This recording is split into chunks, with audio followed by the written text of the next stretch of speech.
2026 оны оюутан цэрэгт цэргийн мэргэжил олгох сургалтад хамрагдах оюутан суралцагчийн бүртгэл 3 дугаар сарын 1-ээс 3 дугаар сарын 10-ны өдрийн хооронд үргэлжилнэ.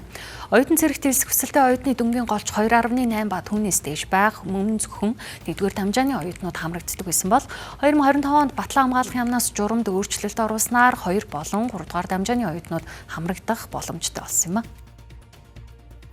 Оюутан цэрэг хөтөлбөрт хамрагдах хүсэлтэй их дээд сургуулийн оюутнуудыг өмнө нь сургуулийн сургалтын алба ийм Монголын хамтран зохион байгуулдаг байсан маань тэгвэл энэ жил бүртгэгч оромд өөрчлөлт оржээ.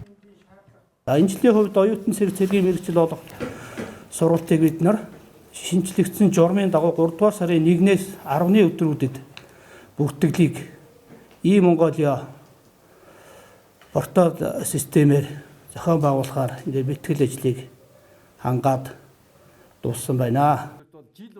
Оюутан цэрэг хөтөлбөрт хамрагдахад магадлан итгэмжлэгдсэн дээд боловсролын байгууллагын 1, 2, 3 дугаар дамжаанд эсвэл мэргэжлийн болон техникийн боловсролын байгууллагад суралцдаг байх. Тухайн жилийн 6 дугаар сарын 15-ны өдрөөс өмнө 18 нас хүрсэн байх. Эрүүл мэндийн даатгалын шимтгэл сүүлийн 1 жил төлсөн байх зэрэг шаардлага тавина.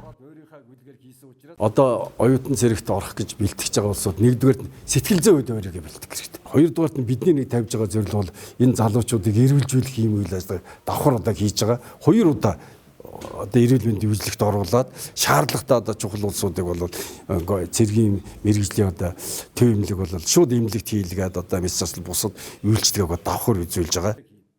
Хөтөлбөрөөр өмнө нь 11 мэргэжлэр оюутнуудыг мэргэжүүлж байсан бол энэ удаад 13 мэргэжлэр мэргэжүүлнэ. Ингэхдээ инженер болон математикийн багш гэх мэт мэргэжлэр суралцж байгаа оюутан мэргэжлийн чиглэлээр нь цэргийн бага мэргэжил эзэмшүүлэхээр зорж байна.